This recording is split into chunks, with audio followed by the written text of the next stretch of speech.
Hello everyone, this is Dr. Webb. In this video we're going to be talking about relative rates of growth and percentage rates of growth. So really the reason we're talking about this is that sometimes just knowing what the derivative is, the value of the derivative itself, doesn't really tell us exactly what we want to know, right? And so if we really want to understand how much a quantity is changing, so this is right here is talking about the derivative. We really don't want to think about the derivative by itself. We want to compare it to how big the actual quantity is. And so this is sort of the original function.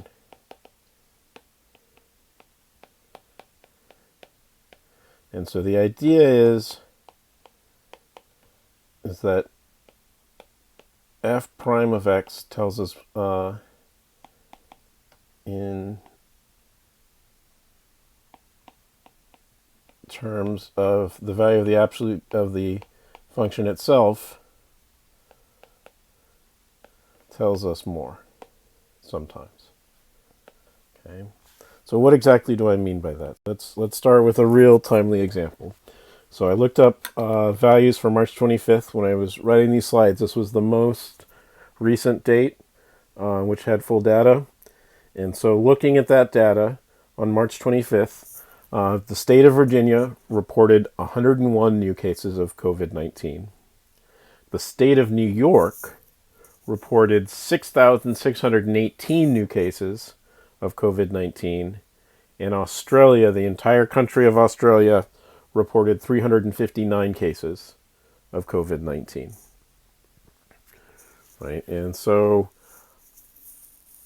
these are, in each of these we're talking about new cases.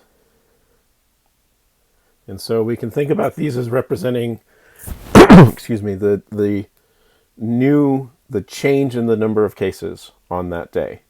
So in all of these we're talking about the change in number of cases in one day. So it's sort of like delta cases in delta t equals 1 days. And so you can see this is deep down, we can think about this as talking about a derivative here.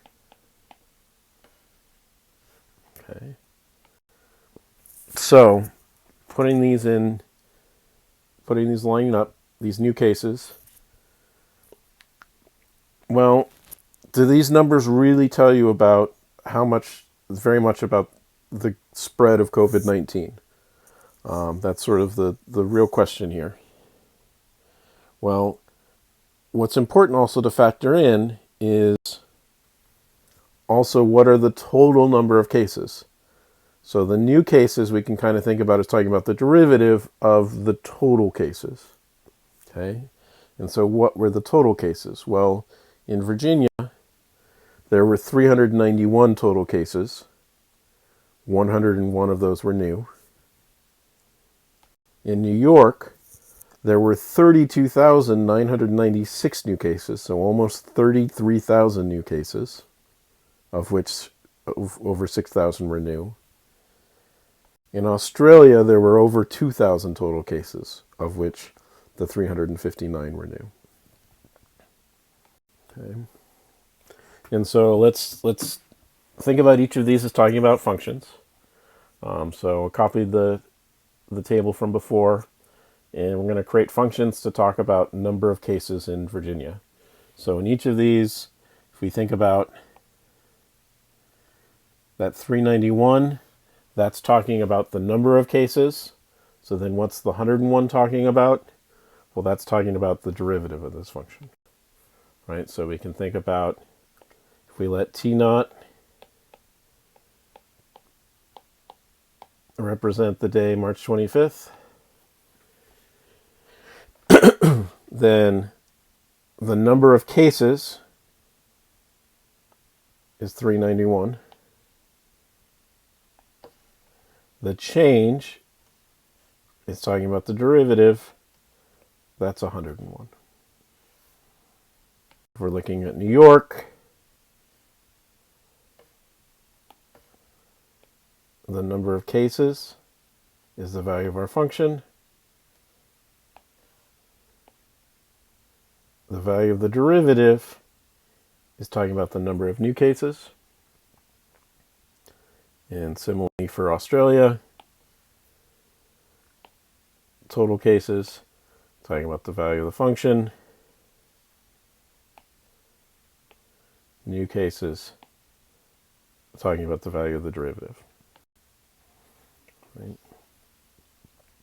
And so the way we're going to look at this is using what's called the relative rate of change of a function. And really all this is this is the ratio of the derivative to the actual value of the function. Okay, so what is this saying about this data?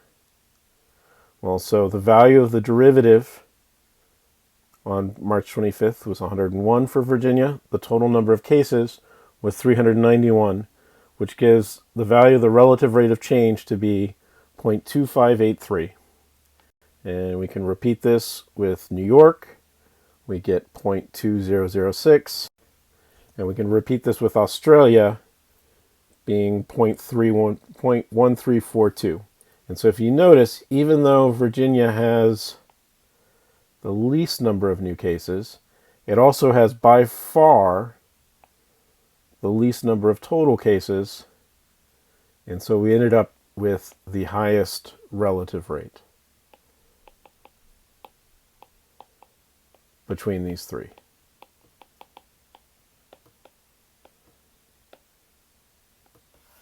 Right, so even though New York had a lot more new cases than us, they had so many more total cases at the time that we ended up with the highest relative rate of change here.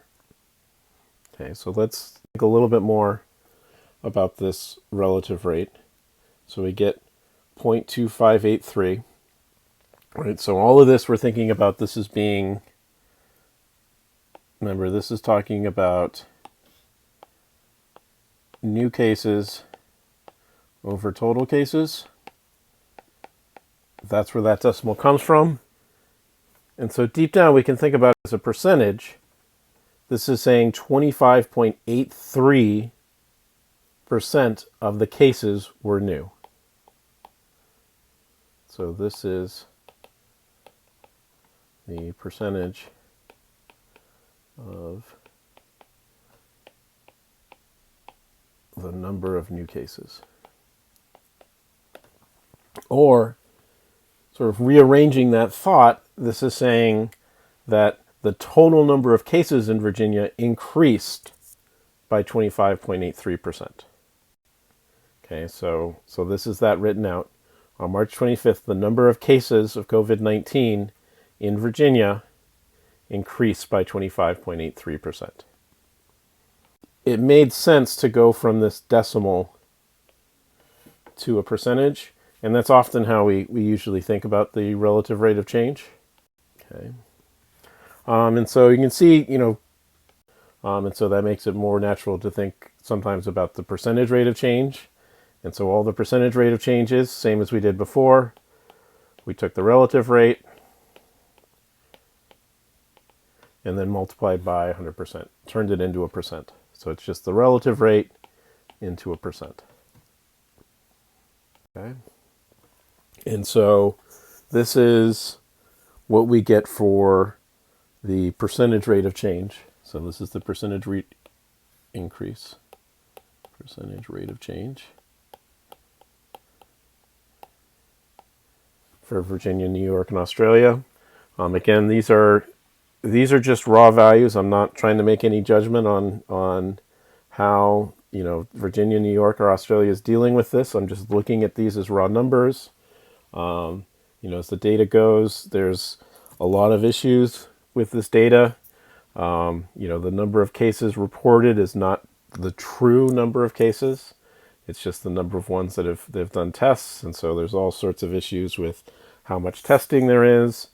But at least this gives us, this is the data that we can get our hands on, and so this is the most that we have to make information about. And it is kind of scary to think, in one day, the number of cases in Virginia increased by 25%. So that's what the numbers say.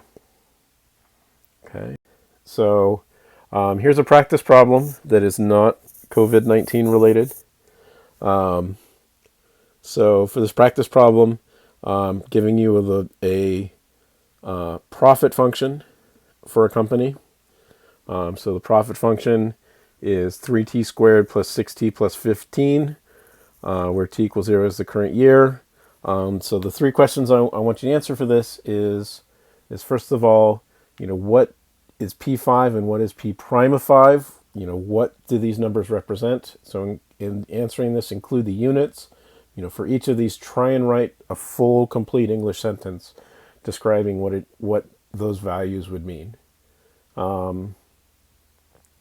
So for number 2, I want you to calculate what the percentage rate of growth of the company's profit is exactly in 5 years. So this is not the average percent rate of growth over 5 years. This is the percentage rate of growth at exactly 5 years.